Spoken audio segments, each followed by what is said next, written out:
Son las 8 de la mañana. Radio del Principado de Asturias, RPA, Asturias Hoy, primera edición. ¿Qué tal? Saludos, muy buenos días. El conflicto en Oriente Medio va a tener su repercusión en las empresas asturianas que trabajan en la zona.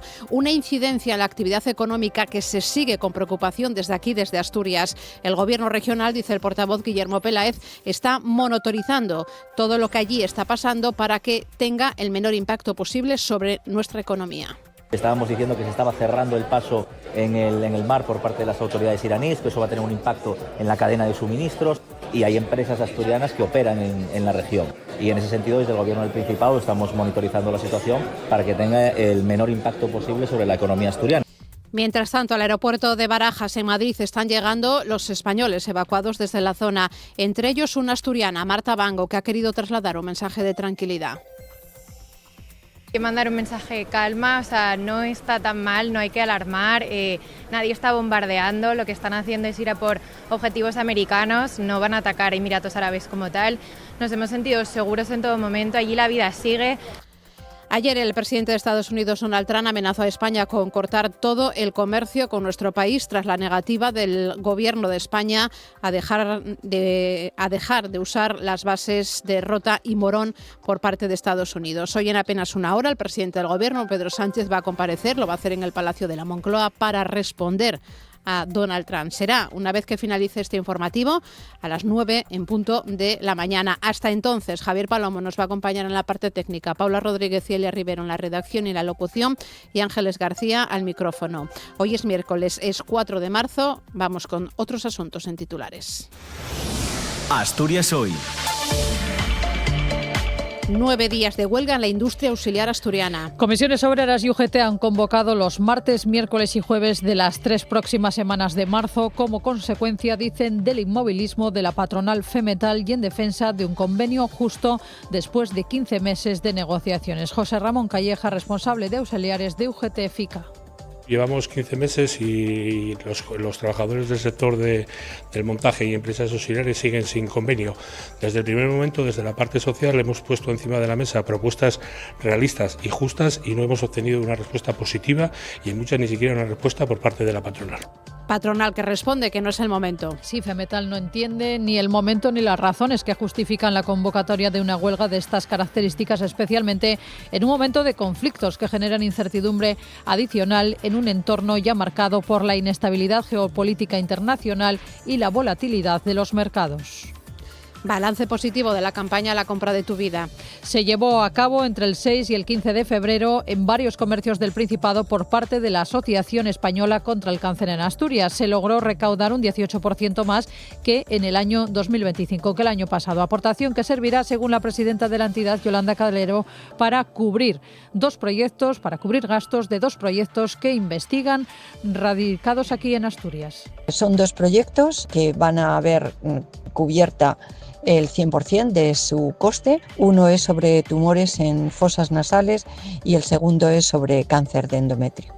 Arco comienza este miércoles con presencia asturiana. La Galería Gijonesa ATM será la única con sello asturiano en esta edición, la 45 de Arco. Esta feria de arte contemporáneo se celebra con una protesta de fondo. Los galeristas consideran urgente la reducción del IVA para mejorar la competitividad de las galerías españolas que compiten en desventaja en la feria internacional. Piden rebajar el IVA del arte del actual 21% a un tipo entre el 5 y el 8%. El director de ATM, Diego Suárez, prevé que esta reivindicación también esté presente en esta feria. Habrá acciones, unas más sutiles, otras más evidentes, que el conjunto de las galerías a través del consorcio de galerías de arte contemporáneo están desarrollando en los últimos meses para dar visibilidad a esta necesidad. Que simplemente trabajemos en una armonización, que las condiciones en el marco europeo, que estamos todos muy próximos, pues sean similares, es algo que yo creo que cae por su propio peso. El tráfico. Vamos a ver cómo se circula por Asturias hasta ahora. DGT, buenos días. Buenos días. Hasta ahora tráfico en aumento en la A66 a la altura de Coyoto en dirección Gijón, al igual que complicados los accesos a Oviedo por la O14 en San Julián de los Prados y en la AS2 en Vitoria y Villamejil. Pues gracias, DGT. Vamos a Oviedo para saber cómo se circula a las 8 y 5 minutos de la mañana. Policía local, muy buenos días. Hola, buenos días. ¿Cómo se presenta la jornada? Bueno, no tenemos incidencias en ninguna parte de la ciudad, salvo la calle Ernesto Winterblanco, que tenemos un poco de congestión. Pues gracias, Oviedo. ¿Alguna incidencia en Avilés? Policía local, buenos días. Hola, buenos días. En Avilés el tráfico fluido y sin ninguna incidencia. Pues, todo muy bien por aquí. Pues gracias, Avilés. Vamos ya con el tiempo. El tiempo.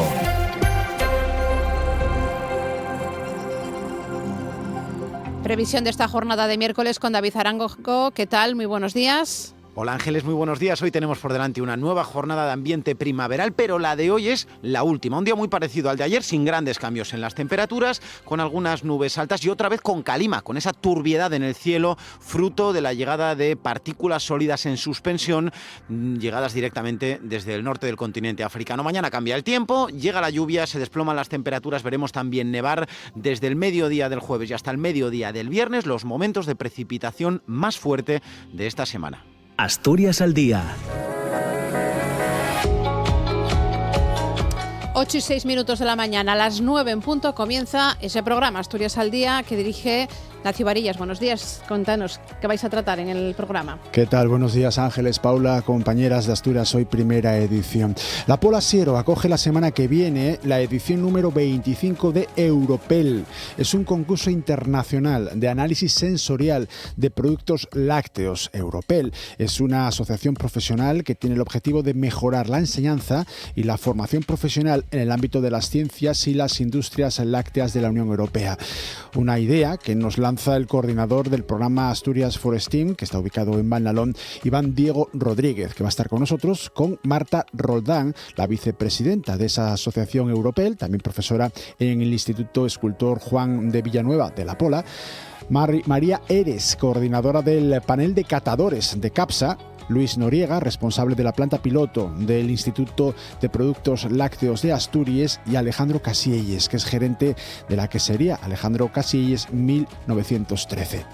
En la segunda parte vamos a hablar con la plataforma vecinal Salvemos Peña Mayor. Acaban de registrar exactamente 3.321 firmas contra los permisos de investigación solicitados por Asturmet Recursos, que afectan a los concellos de Vimenes, Llaviana, Nava y Piloña. Estarán Óscar Vega, de la Asamblea de Nava, y Adriana Alonso, de Llaviana. Y la tercera parte, vamos a conocer el arte de crear. Acaba de comenzar aquí en TPA su tercera temporada de emisión. De hecho, esta noche a las 11:30 se emite el segundo programa. Se trata de un espacio conducido por Sonia Pardo, que se centra en entrevistas a referentes del tejido empresarial y científico de Asturias, pero buscando también su lado más humano, incluyendo sus logros, pero también los momentos de duda o de riesgo asumidos.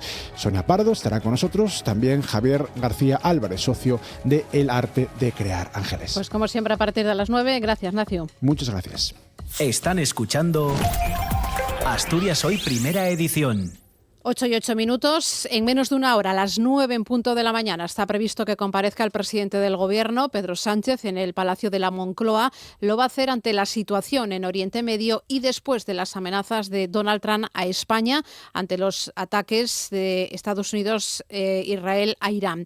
Pedro Sánchez dará una comparecencia institucional donde marcará la posición de nuestro país ante esas amenazas de un embargo por parte de Donald Trump después de que España cumpliera con la legislación internacional y declarara que Estados Unidos no puede utilizar las bases de Rota y Morón para esos ataques a Irán.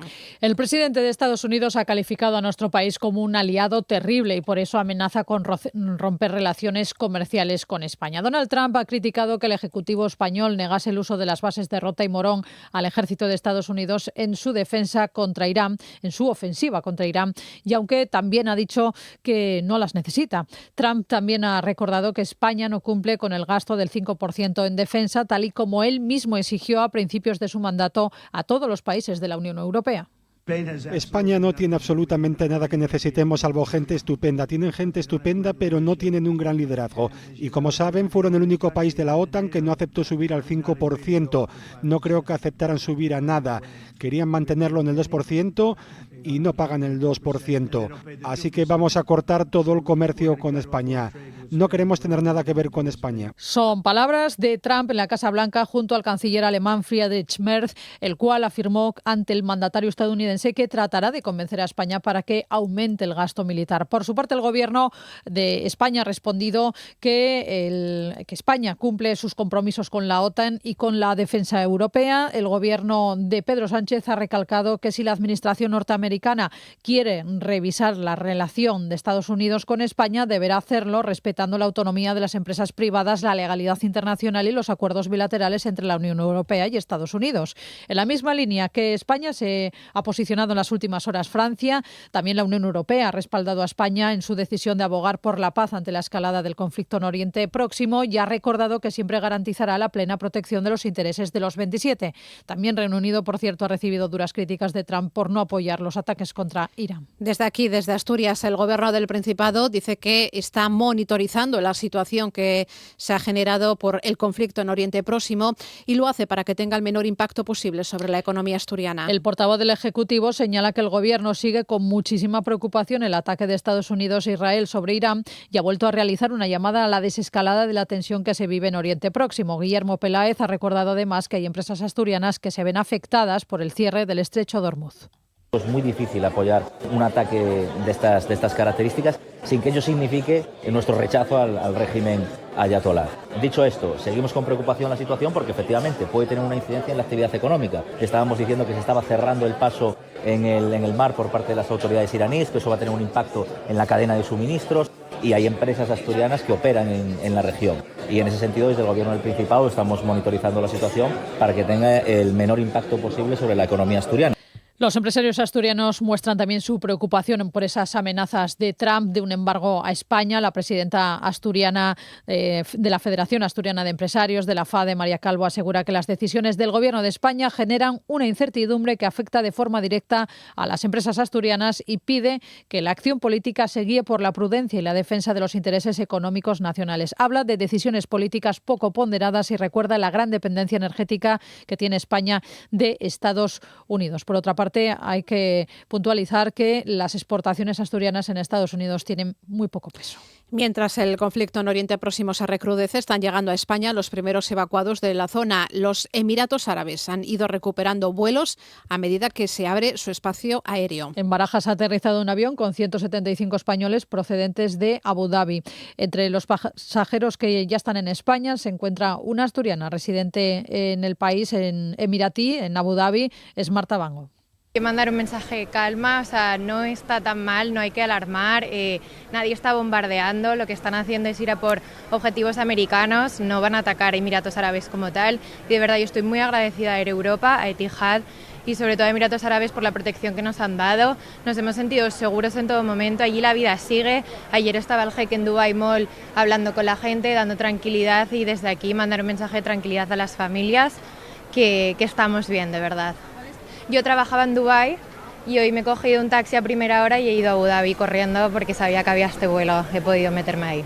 Los aeropuertos de Dubái y Abu Dhabi han reanudado los vuelos dando prioridad a los pasajeros que tuvieran reservas estos pasados días. De hecho, precisamente en Dubái reside el piloto obetense Andrés González, que asegura que el restablecimiento del espacio aéreo permitirá la salida de pasajeros desde Emiratos. Es una noticia muy buena porque todos aquellos pasajeros que hacían conexión en Dubái, así como aquellos turistas que quieran regresar a sus países de origen, pues pueden encontrar un mecanismo y una vía para volver a casa. Se está monitoreando la situación de una forma muy meticulosa para ver cómo se desarrolla desde el punto de vista de seguridad y si la situación se mantiene o tenemos suerte de que mejore en las próximas horas, yo creo que habrá un aumento de las frecuencias y de los vuelos. Durante esta madrugada de miércoles, varios países de la región del Golfo Pérsico, aliados a Estados Unidos, han vuelto a ser el blanco de Irán. Una base de la Agencia Central de Inteligencia estadounidense ha sido atacada en Riad con misiles y con drones. El Ministerio de Defensa de Arabia Saudí ha asegurado que sus defensas antiaéreas interceptaron 9 drones en su espacio aéreo, mientras que el Ministerio de Defensa de Kuwait también destaca la destrucción de varios objetos hostiles. Las autoridades, de hecho, sanitarias kuwaitíes israelíes han asegurado que esta metralla producida por la interceptación de estos objetos ha causado la muerte de una niña. También el gobierno de Qatar ha informado de ataques a su base militar, que alberga, por cierto, efectivos estadounidenses, y a lo largo de esta noche la Guardia Revolucionaria de Irán solo ha confirmado haber atacado un buque destructor de Estados Unidos en el Océano Índico. En relación también con todo este asunto, Asturias por la Paz convoca esta tarde una concentración contra el ataque de Israel y Estados Unidos a Irán y esa posibilidad de una nueva guerra en Oriente Medio. A esa concentración se unen diversas organizaciones pacifistas asturianas que quieren expresar su oposición a la guerra. Esa concentración va a ser a las 7 de esta tarde frente al Teatro Campo Amor en Oviedo. Y vamos a darles un apunto también del ámbito nacional, porque estamos muy pendientes de que se reanude la búsqueda de la joven que permanece desaparecida tras hundirse una pasarela de madera en la playa de El Bocal en Santander. El operativo, que incluye un dron submarino, empezará en cuanto las condiciones del mar lo permitan. Participan también 5 embarcaciones y un helicóptero.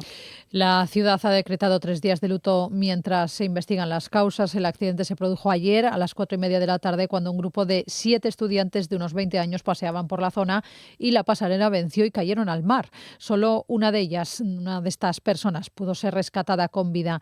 Estaban haciendo una ruta entre El Bocal y el Instituto Español Oceanográfico, una zona en la que hay varias pasarelas. Su gestión y mantenimiento es competencia de demarcación de costas. De hecho, el secretario de Estado de Medio Ambiente, Hugo Morán, pide no entrar en especulaciones. Lo único que pediría en estos momentos es no entrar en el terreno de las especulaciones, que a lo único que podrían contribuir sería a incrementar el dolor.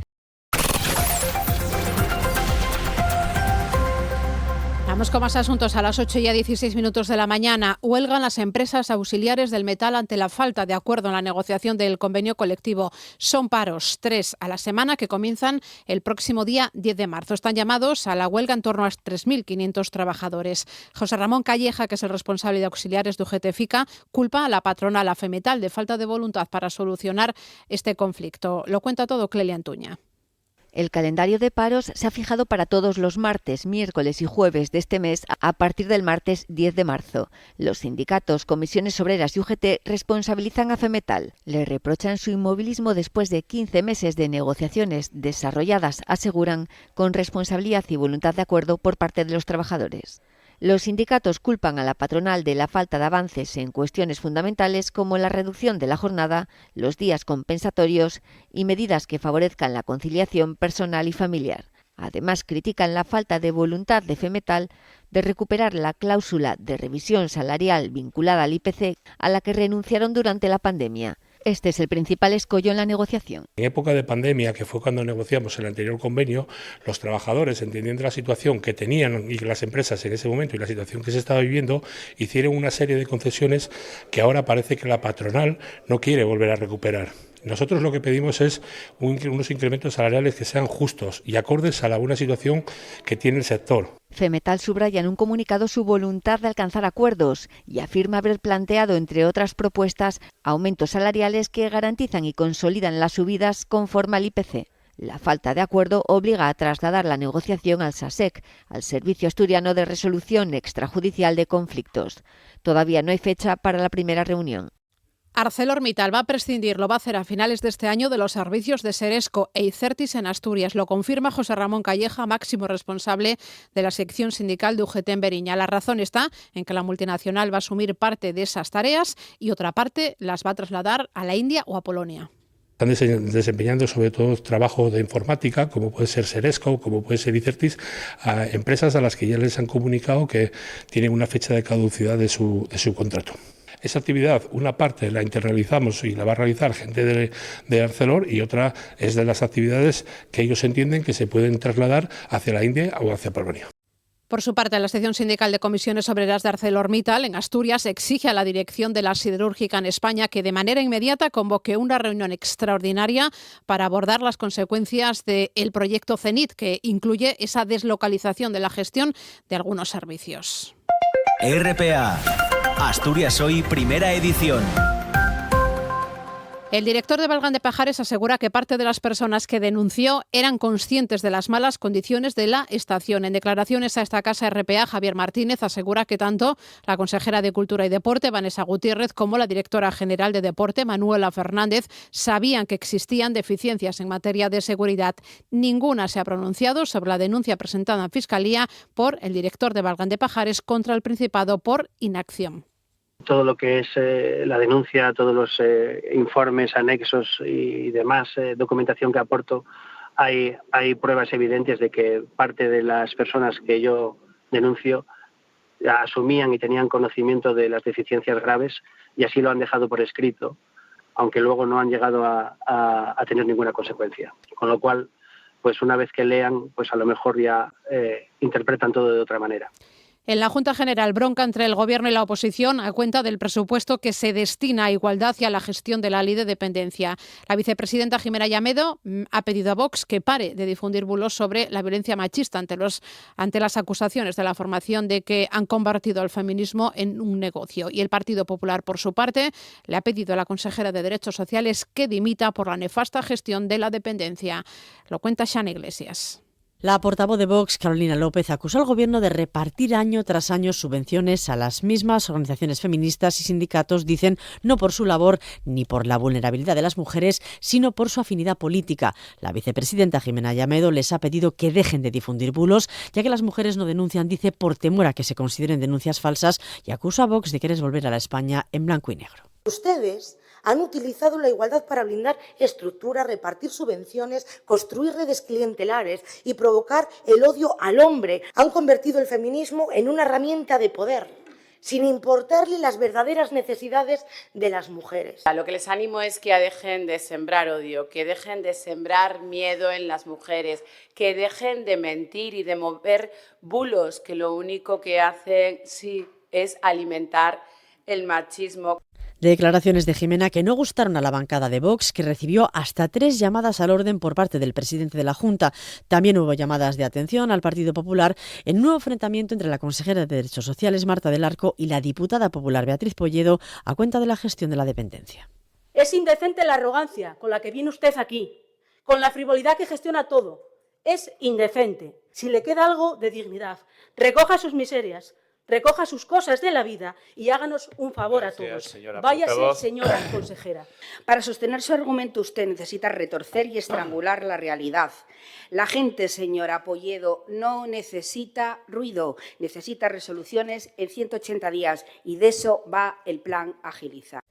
Bueno, pues precisamente el Gobierno regional ha convocado este miércoles a una reunión telemática a todos los ayuntamientos asturianos para presentarles el modelo de colaboración que permite a los concejos realizar valoraciones de dependencia y emitir propuestas de programación individual de atención, que es una encomienda de gestión que ya se está realizando desde el año 2020 en municipios como Castropol, Coaña, Villallón, Cangas de Narcea e Ibias. Esta medida forma parte del plan Agiliza anunciado por el Gobierno para cortar la tramitación de la dependencia y ajustarla al plazo legal de 180 días este mismo año, frente a los 451 actuales. Tendrá un coste de 2.200.000 euros e incluye el refuerzo de personal, de medios materiales y de procesos informáticos, así como el uso de inteligencia artificial en una administración que recibe 1.000 solicitudes mensuales y que previsiblemente seguirá creciendo con la jubilación de las generaciones del baby boom.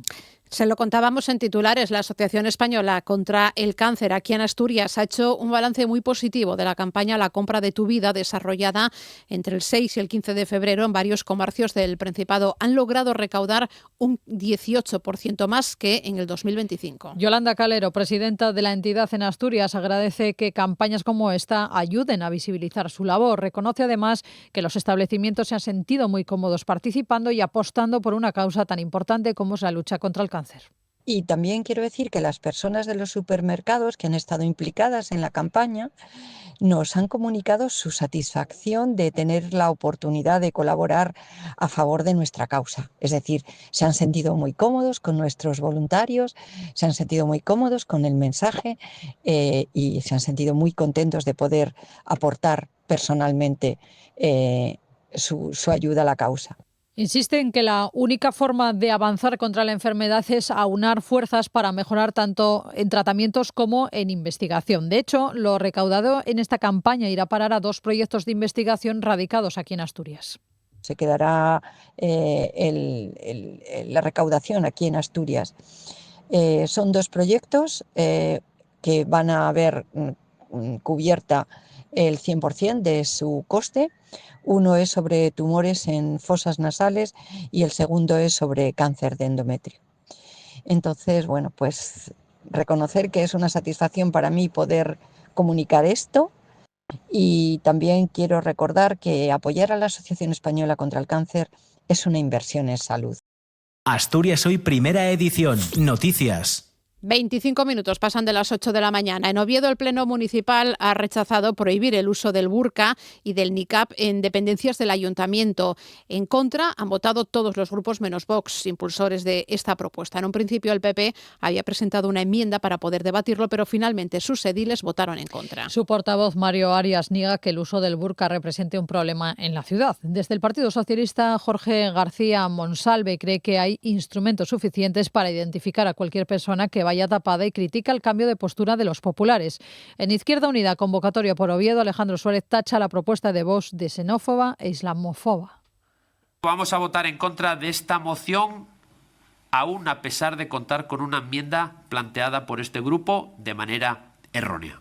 Al ver a dónde iba, a dónde estaba yendo de la mano de estos fascistas de vía estrecha, le tiemblan las piernas y recula. De aquí a la pureza racial o la contaminación de la sangre de las leyes de Nuremberg. De aquí a marcar a las poblaciones con una estrella de David. A eso vienen. Y frente a eso, bloque democrático. La portavoz de Vox, Sonsoles Peralta, niega esas acusaciones de islamofobia y defiende que su propuesta se amparaba en la normativa vigente. No vamos a blanquear la islamización progresiva de determinados entornos ni a mirar hacia otro lado mientras se introducen costumbres incompatibles con nuestra forma de entender la convivencia institucional. En la zona oeste de Gijón sigue activado el protocolo anticontaminación en nivel 1, así que en las carreteras de la red estatal y autonómica de la zona se limita la velocidad a 90 kilómetros por hora. Además, se prohíbe la circulación de vehículos pesados que transportes graneles sólidos en la avenida Príncipe de Asturias. Otro apunte más del ámbito local, Comisiones Obreras, que denuncia que el Ayuntamiento de Siero está dejando morir el Consejo Municipal de la Mujer. Dice la secretaria general de la Unión Comarcal Siero-Piloña que en plena semana del 8 de marzo se sigue sin convocar este pleno, que es un órgano fundamental para la participación, el diálogo y el impulso de políticas de igualdad en el concejo. Viviana Martínez recuerda que es responsabilidad municipal favorecer este espacio de encuentro y debate. Asegura que, entre otros concejos, los consejos de la mujer mantienen actividad durante todo el año y que en el caso de Siero solo se ha convocado una vez y con carácter extraordinario. Cree que falta darle visibilidad en la calle y promover la participación ciudadana. Durante los últimos meses no ha habido ninguna reunión preparatoria previa a la efeméride tan importante para todas las mujeres como es el 8 de marzo. Hemos recibido una convocatoria para el día 6, ya metidas prácticamente en la fecha, simplemente para elaborar un manifiesto que nos tememos que se leerá en el salón de plenos y no en la calle de manera colectiva, reivindicativa. Viviana Martínez asegura... RPA, Asturias Hoy, primera edición. Arco comienza este miércoles con presencia asturiana. La Galería Gijonesa ATM va a participar con obras de Sasta Jauregui, David Martínez Suárez y Adolfo Bimer. Esta Feria de Arte Contemporáneo reunirá 291 galerías, 79 de ellas españolas y entre ellas se encuentra la gijonesa ATM. El director de la Galería de Arte, Diego Suárez, asegura que estar presente en Arco es fundamental para dinamizar el sector. También es importante para dar visibilidad, para promocionar y también para el reconocimiento de los artistas, tanto emergentes como consolidados. Llega con mucho ánimo, llega con mucha responsabilidad por ser la única galería que participa en esta estructura, que es la principal, la más influyente dentro del sistema del arte contemporáneo español. Es la principal conexión con el mercado del arte contemporáneo en España. Muchas de las ventas que se realizan en el año se confirman o se inician en Arco. Por lo tanto, una parte importante dentro del mercado atiende a esta plataforma. Y al mismo tiempo tiene una dimensión institucional muy fuerte. Tiene una dimensión institucional en conexión de la práctica de los artistas con las instituciones. En Arco crece la dimensión latinoamericana. ATM estará presente con 2 stands diferentes. Presentará dentro del programa general un diálogo entre Sachacha Jauregui, que es brasileña, y David Martínez, asturiano. Y también en los proyectos de artista habrá un segundo stand dedicado al artista chileno Adolfo Wimmer. En un stand habrá un diálogo de un artista asturiano, David Martínez Suárez, junto con una artista brasileña, Sachacha Jauregui. Y en otro segundo stand habrá el proyecto de un artista chileno, Adolfo Wimmer, que trabajará desde el concepto, la idea de memoria. Y a partir de ello, lo que hace es trabajarse desde una experiencia que han sido residencias de artistas que se han generado en Asturias. Lleva unos años mirando a Latinoamérica, entendiendo que la certificación de las prácticas artísticas pasan o nacen en América Latina. Pasan por Europa y vuelven de nuevo a América Latina o a la inversa. Arco se celebra con una protesta de fondo este año. Los galeristas españoles consideran urgente la reducción del IVA para mejorar la competitividad de las galerías españolas que compiten en desventaja, dicen en la Feria Internacional. Piden rebajar el IVA del arte del actual 21% a un tipo entre el 5 y el 8%. Diego Suárez prevé que esta reivindicación también estará presente en la feria. Habrá acciones, unas más sutiles, otras más evidentes, que el conjunto de las galerías, a través del Consorcio de Galerías de Arte Contemporáneo, están desarrollando en los últimos meses para dar visibilidad a esta necesidad. Que simplemente trabajemos en una armonización, que las condiciones en el marco europeo, que estamos todos muy próximos, pues sean similares, es algo que yo creo que cae por su propio peso. Están escuchando Asturias Hoy, primera edición. En este matinal de RPA hoy queremos acercarles la figura de Robustiana Armiño. Es una de las primeras periodistas españolas, es de Gijón, de hacerse un hueco en este mundo de la comunicación. Un perfil que nos acerca a Xana Iglesias.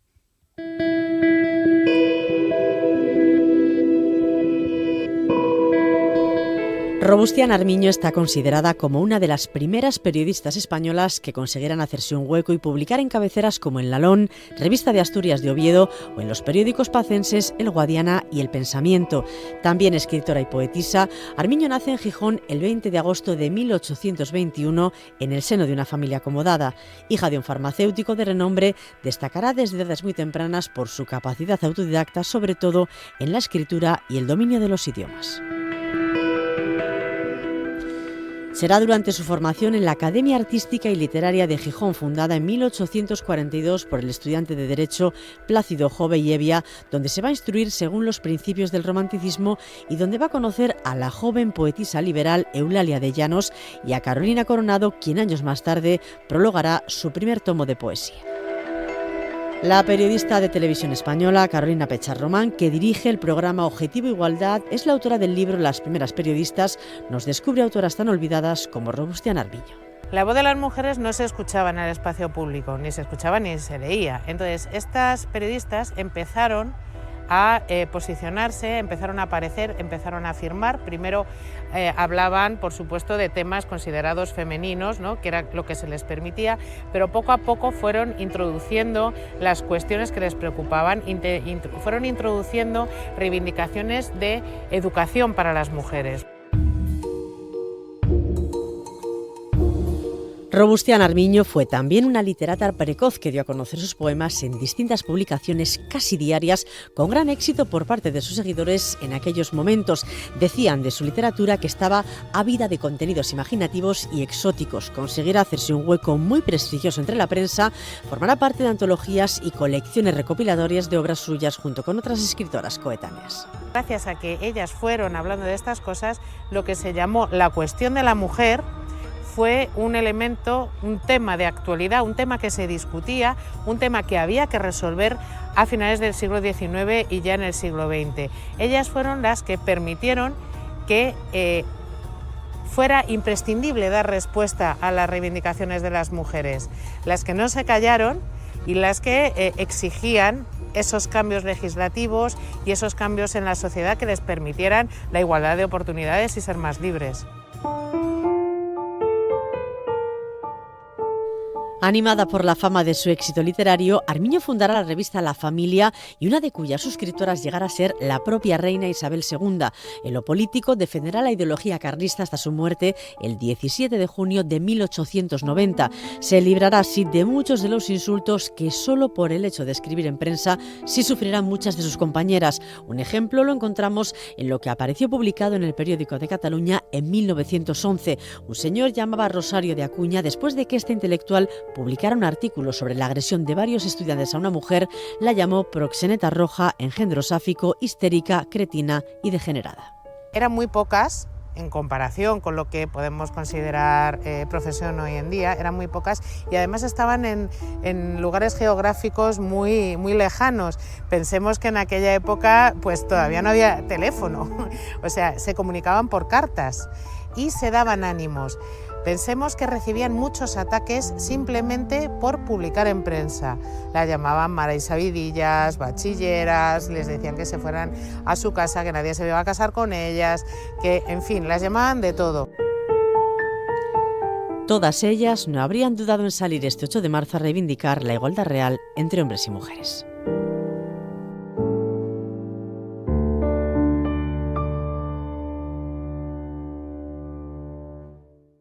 RPA, Asturias Hoy, primera edición. En este 4 de marzo, Día Mundial contra la Obesidad, es una buena oportunidad para concienciar a las personas sobre el daño que conlleva para el organismo pues una dieta alta en grasas y en azúcares, y también es un buen momento sin duda para fomentar una alimentación sana y unos hábitos saludables. Unos consejos que queremos que nos dé Ceferino Martínez Faedo, es especialista en endocrinología y nutrición del Hospital Universitario Central de Asturias y hoy nuestro invitado. Ceferino, muy buenos días. Hola, buenos días, encantado de estar aquí con vosotros. Vamos a empezar por un estudio de nutrición de la población española que conocíamos hace apenas unos días, unas semanas, que nos decía que Asturias es la comunidad con un porcentaje mayor de personas con obesidad. De hecho, daba un 25,7% frente a un 21% de la media nacional. ¿Por qué estamos a la cabeza, se sabe? Los estudios epidemiológicos son eso, son radiografías del momento que nos dan. Luego tienen que venir las interpretaciones. Entonces, las interpretaciones pueden ser más acertadas o menos acertadas. Podemos pensar en la edad de la población. Tenemos la población envejecida, por tanto, a medida que vamos acumulando años, acumulamos también grasa.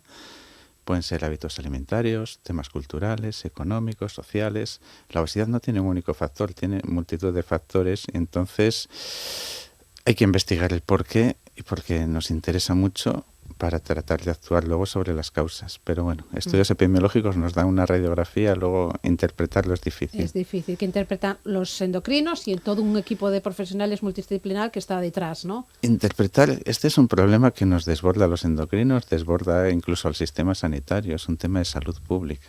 Si tenemos en pandemia no nos acercamos ni siquiera a estas cifras, tenemos una cuarta parte de la población con obesidad y si hablamos de sobrepeso, que es el paso, digamos, previo a la obesidad, pues tenemos cerca de 2/3 de la población tienen un peso por encima del que sería recomendable.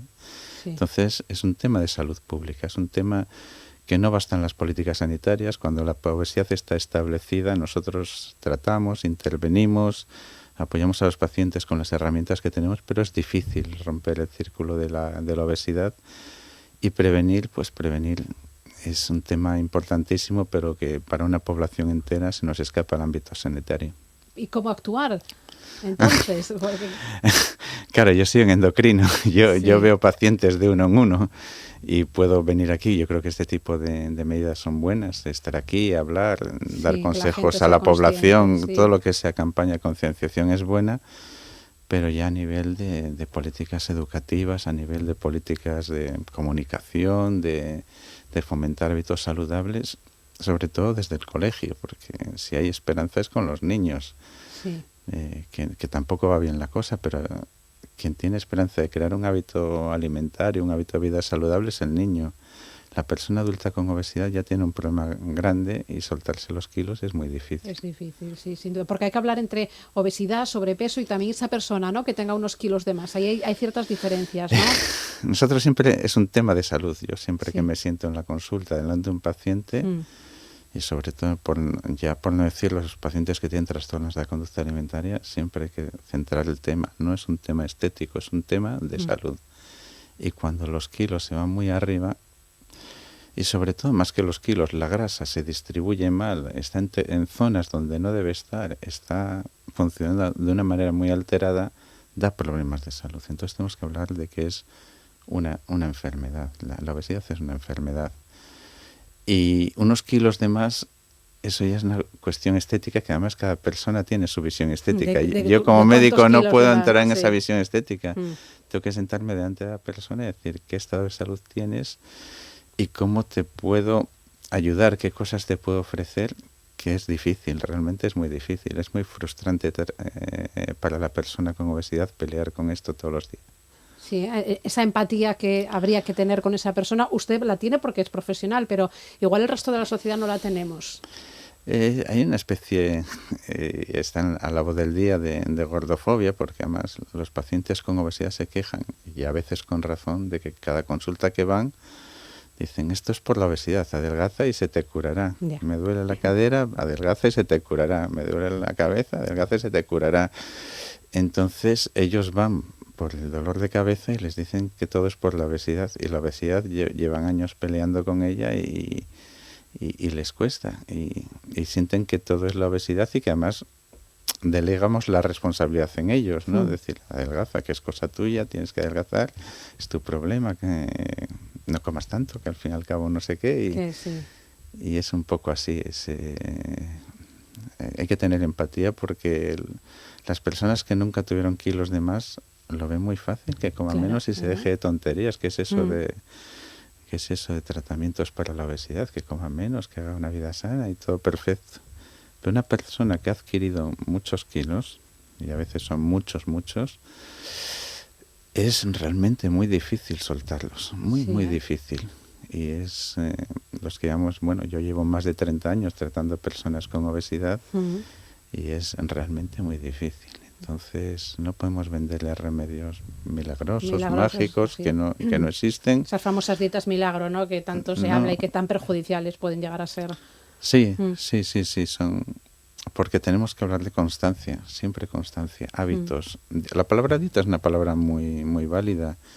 Viene del griego y quiere decir mi forma de comer, ¿no? Es mi forma de comer y hay que cambiar mi dieta, pues sí hay que cambiar mi forma de comer. Pero en el mundo en que vivimos la palabra dieta se entiende como un sacrificio intenso y corto. Y no, tengo que cambiar mi dieta y quizás sea mejor cuando hablemos en la consulta. Yo procuro utilizar más el término cambiar estilo de vida, cambiar hábitos. Sí. La palabra dieta sería válida, pero a día de hoy está desvirtuada. Entonces, no hay milagros.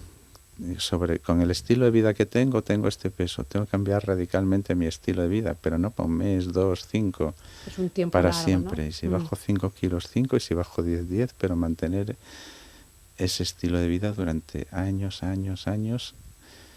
y llegar al equilibrio que sea el mejor posible.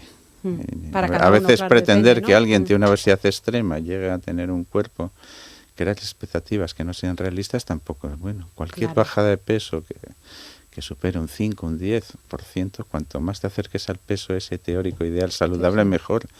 Pero cualquier equilibrio más abajo de donde estaba, mantenido con los años, supone unas expectativas enormes de salud y de no solo cantidad de vida, sino también calidad de vida, que es importantísimo. Claro, hablamos siempre de una vida saludable, ¿no? ¿Cuál sería esa vida saludable que deberíamos seguir todos?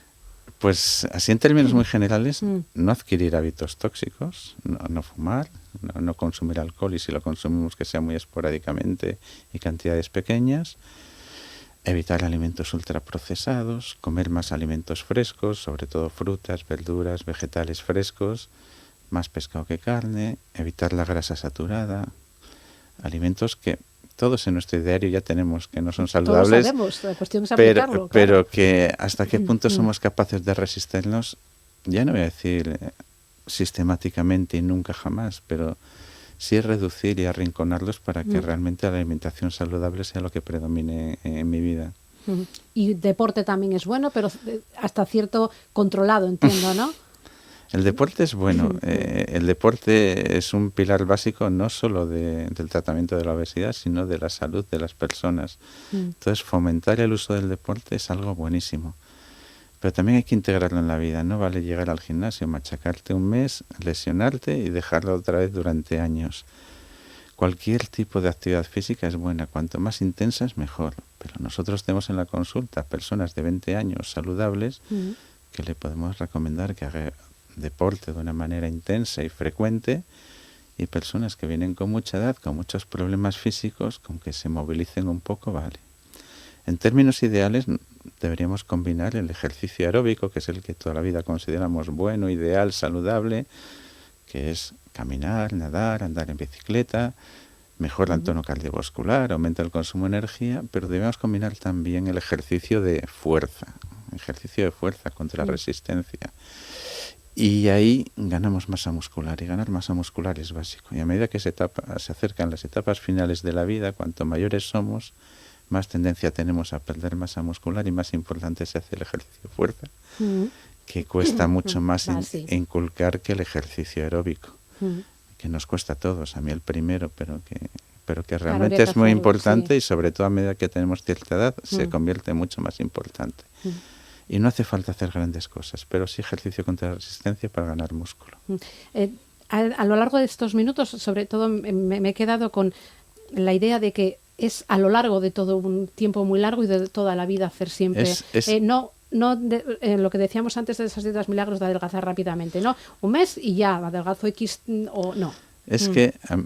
eso, ¿no? Es muy habitual que llegue un paciente a la consulta y te digo, es que llevo hechas 1000 dietas. Sí. Es que en realidad tendríamos que hacer una sola, pero que dure toda la vida. Toda la vida, claro. Y entonces por eso hablo de estilo de vida, porque la palabra dieta está muy desvirtuada.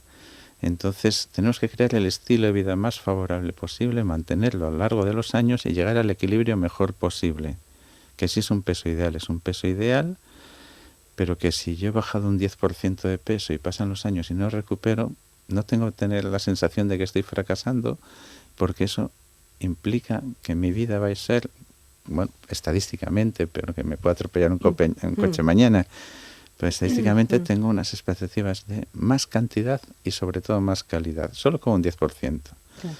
Entonces, si yo me sobran 60 kilos, bajo 15 y veo que me estanco y me cuesta bajar más, hay una tendencia enorme a sentir fracaso y decir, pues lo dejo todo porque no me vale para nada, ¿no? Y ese 10-15% es tremendamente beneficioso. No quiere decir que ya estemos bien, pero que solo con mantener eso estamos ganando mucho. ¿Cuánto de importante es acudir a profesionales? Es importante. El problema es que tenemos un 25% de la población. Eso es 1 de cada 4 personas.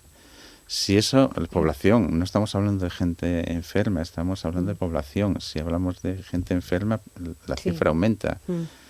Desborda todo tipo de posibilidad de asistencia, pero cualquier profesional que tenga buenos conocimientos y criterios científicos reales es bienvenido, sea médico de familia, sea enfermera. No olvidemos, no somos solo los médicos, son todos los estamentos, médicos, enfermeras, nutricionistas y distintas especialidades, pediatría es básico y fundamental. Quienes empiezan a inculcar la introducción de alimentos y los hábitos alimentarios saludables son los médicos y enfermeras de atención primaria. Pediatría es un pilar básico. El niño aprende a comer y luego es útil. Lo que pasa es que el niño aprende a comer más de lo que ve de los padres que de lo que le dicen que es saludable. Entonces el problema tenemos a nivel poblacional no se soluciona solo a veces con enseñanzas, ¿no?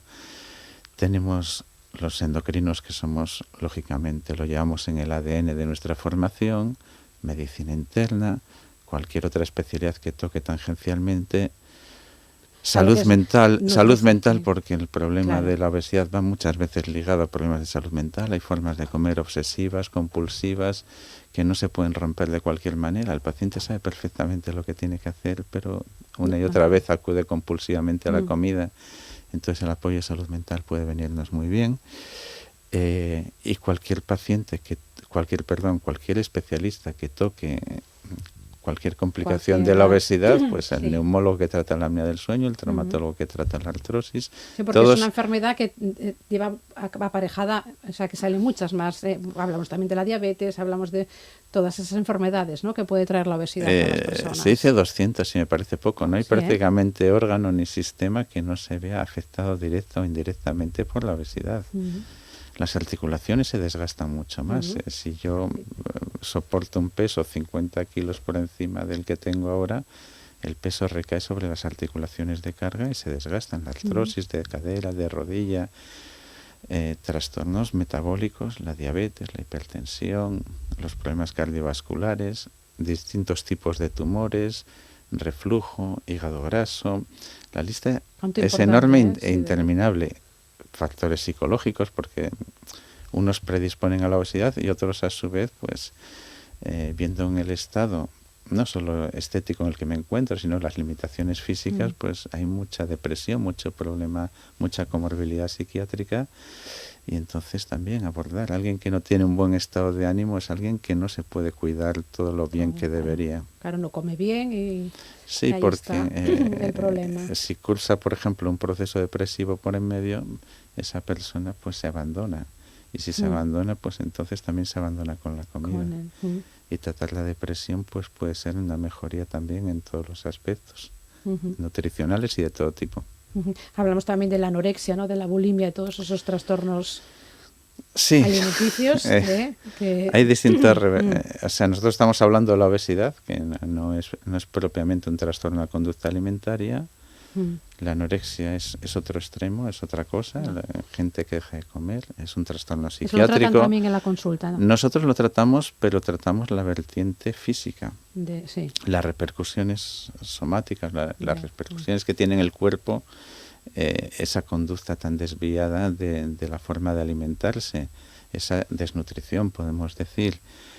Pero el problema en su origen es psiquiátrico y el tratamiento es psiquiátrico, psicoterapia, y cuando hay problemas asociados los fármacos pueden ayudar. En la bulimia se puede combinar tanto psicoterapia como fármacos. ¿Y esos fármacos en una persona obesa también es partidario o no?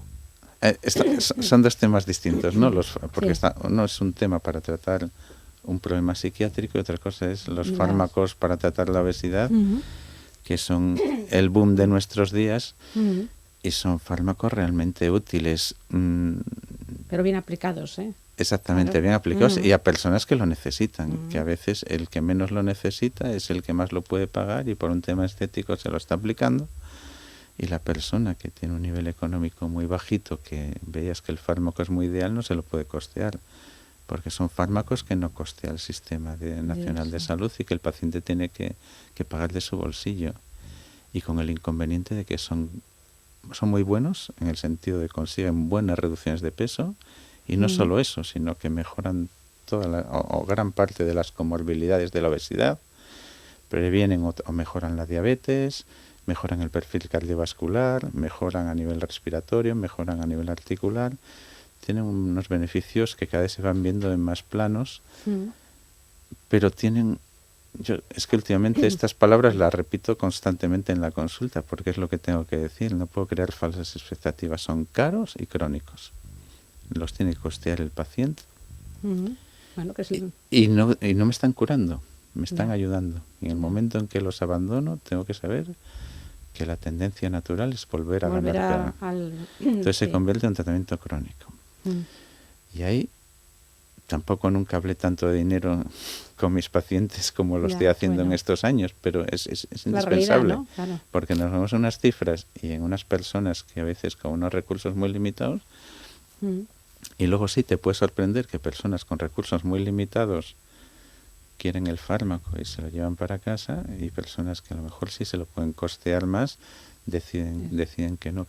Pero bueno, eso es su decisión, pero la información tiene que ir por delante de lo que pueden esperar del fármaco. Fármacos para la obesidad hasta ahora nunca habíamos tenido. Iban saliendo y se iban retirando sistemáticamente porque no cubrían las expectativas y porque generaban más riesgos que beneficios. Desde que salió este grupo de fármacos, inicialmente para la diabetes, Y luego, posteriormente, para la obesidad hemos visto que son fármacos buenos, seguros, caros, iba a decir baratos, seguros. Buenos, bonitos, baratos, no. Seguros, caros, y que los beneficios que tienen son muy grandes y compensan con los beneficios, con los inconvenientes que pueden tener, que son generalmente pequeños y transitorios. Bueno, esperemos que alguien haya tomado al menos un consejo, ¿no?, de todo esto que nos ha contado. En este caso, Ceferino Martínez Faedo es especialista en endocrinología, también en nutrición del Hospital Universitario Central de Asturias. Nos quedamos con eso, ¿no?, de la importancia de esa vida saludable para siempre. Para siempre. No hay dietas milagro, no hay soluciones a corto plazo, es una pelea para siempre. Y constante. Y pocos kilos a largo plazo suponen un beneficio enorme, muchos kilos para luego recuperarlos en 6 meses, el beneficio no existe o es mínimo. Gracias, Ceferino, un saludo, buenos días. Bien, muchas gracias a vosotros. En Asturias Hoy, primera edición, Deportes. Deportes con Diego Domínguez, ¿qué tal? Muy buenos días. ¿Qué tal? Buenos días. El Real Oviedo tiene una importante cita a las 7 de la tarde en el estadio de Vallecas frente al Rayo. Un partido que quedó suspendido hace casi un mes por una negligencia del conjunto vallecano y de la Liga. Finalmente el encuentro debe disputarse y Guillermo Almada lo hace sin Dendocker. Baja de última hora por un golpe que le impidió completar la última sesión. El que sí está en la citación es Alberto Reina, que podrá jugar de inicio un partido que Almada ha calificado como el más importante del año. Es una final, quizás el partido más importante del año. Tratar de sumar y ganar, que en definitiva es lo que te deja conforme. Todo lo que rodeó el partido no depende de nosotros. Sí te da un poco de rebeldía que vayas a jugar y que 2 horas antes de una situación compleja como en la que tomó Rayo cambiar todo el césped. El Sporting vuelve hoy al trabajo para comenzar a preparar el partido del próximo domingo a las 4:15 en el Nou Estadio ante el Andorra. Un encuentro que se perderá Pablo Vázquez por acumulación de tarjetas. Los rojiblancos tendrán 4 sesiones por delante antes de un enfrentamiento en el que después de 3 empates consecutivos buscarán la victoria para seguir optando al play-off de ascenso. En Primera Federación, el Real Avilés comenzará hoy a preparar el partido del domingo a las 12 en el Suárez Puerta frente al Zamora. Los blanquiazules quieren volver a ganar después de 6 partidos sin hacerlo. Escuchamos al delantero Natalio. El domingo esto tiene que ser una caldera, necesitamos los 3 puntos y hace falta que nosotros también respondamos en casa, darles alegría a la gente, porque venir semana tras semana a no conseguir esos 3 puntos, pues la gente también se va un poco fastidiada a casa y yo creo que ellos necesitan un poquito que nosotros le demos un poquito, que con un poquito que les demos ellos van a responder.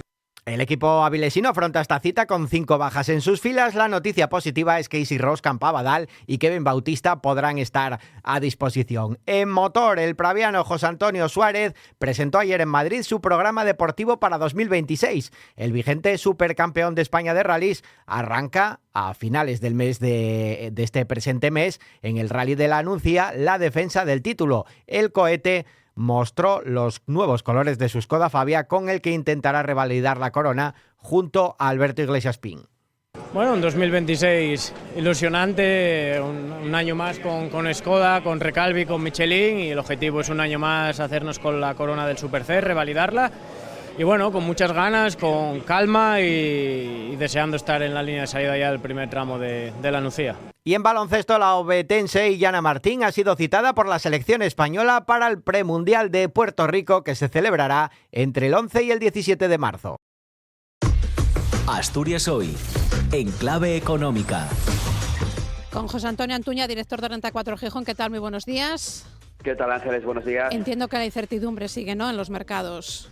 Sí, es verdad que hoy parece que la cosa, por lo menos de inicio, empieza un poco más tranquila. Los futuros aquí en el IBEX sí que marcan algo de caída en torno al 0,80, pero el Eurostock, por ejemplo, sí que están marcando subidas en torno al 0,60 y los futuros americanos también vienen con ligeras caídas, 0,20, 0,30. Parece que hoy se tranquiliza, por lo menos de inicio, un poquito todo este conflicto, aunque seguimos viendo que sigue habiendo caídas en las bolsas, se sigue manteniendo la presión al alza sobre la energía, repuntes de las TIRs de los bonos, avance del dólar, bueno, pues un poco lo normal en esta situación. Veremos a ver qué noticias, es decir, que aunque tengamos referencias macroeconómicas, que hoy tenemos datos de PMI, tenemos tasa de desempleo de la zona euro y tenemos el libro Beige de la FED, que hay que recordar que en un par de semanas tenemos reunión de la FED, pero yo creo que todo eso está en un segundo plano. Lo que va a marcar la actualidad va a ser todo lo que tenga que acontecer con este conflicto en Irán.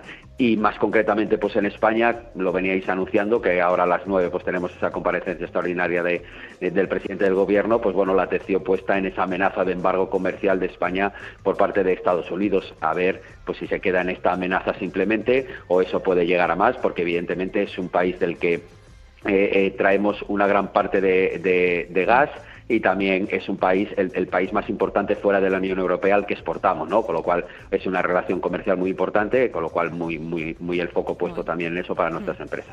Pues lo veremos. Gracias, José Genial, Antonio. Un saludo, gracias, chao. Gracias. 6 días por semana. Nos vamos ya. Llega ahora Asturias al Día aquí en RPA, el informativo matinal en TPA Noticias. Nos vamos hoy con Paula Maceos, que este viernes actúa en la Sala Albéniz de Gijón a las 8. Nada más. Muy buena jornada. Quiero ser de acero, que todo roce y que se vaya.